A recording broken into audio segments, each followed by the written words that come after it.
Welcome back to the biology praktikum. Pada praktikum kali ini kita akan melihat apa yang dihasilkan dari proses fotosintesis pada tumbuhan, serta apa saja faktor yang mempengaruhi terjadinya fotosintesis pada tumbuhan. Alat dan bahan yang kita butuhkan adalah tumbuhan hidrelia, soda, stopwatch, air, dan 3 buah botol transparan.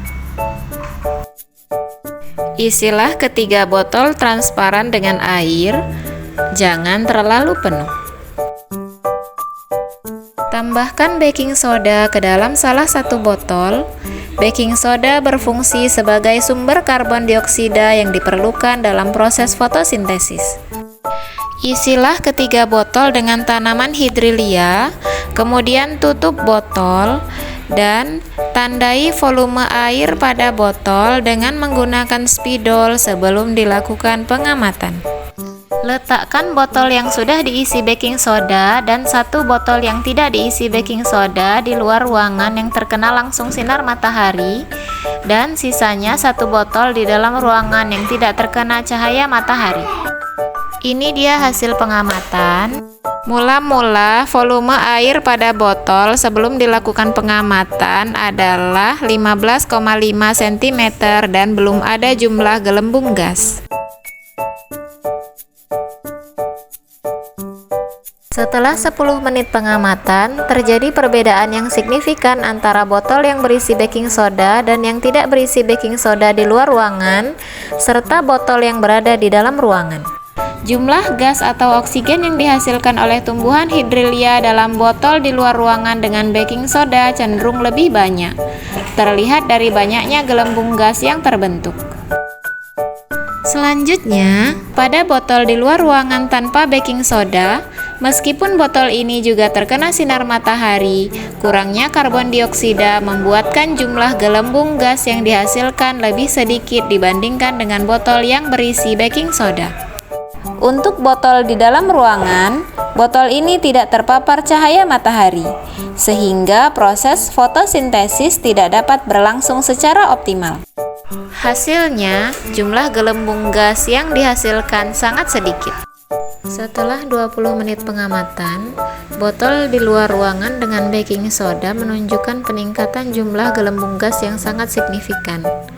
Volume gas yang dihasilkan menjadi lebih tinggi dibandingkan dengan botol lainnya.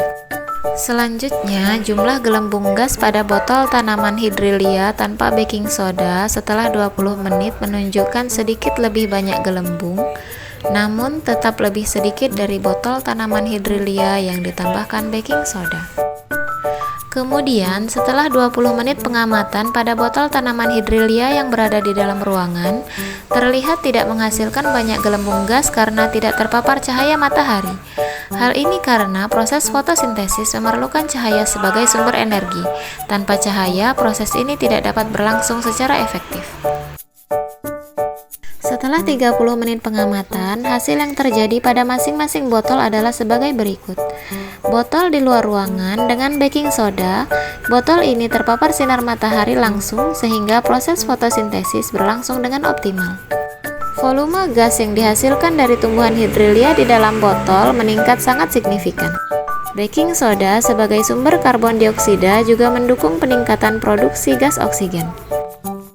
Pada botol di luar ruangan tanpa baking soda, jumlah gelembung gas yang dihasilkan setelah 30 menit meningkat lebih banyak dari sebelumnya. Namun, tetap lebih sedikit dibandingkan dengan botol yang mengandung baking soda. Pada botol di dalam ruangan, tidak ada peningkatan gelembung gas secara signifikan setelah pengamatan 30 menit. Hal ini menunjukkan proses fotosintesis sangat terhambat tanpa adanya cahaya matahari. Secara keseluruhan, dari hasil pengamatan dapat disimpulkan bahwa proses fotosintesis menghasilkan gas oksigen yang dapat dilihat dari jumlah gelembung yang terbentuk pada tumbuhan hidrelia.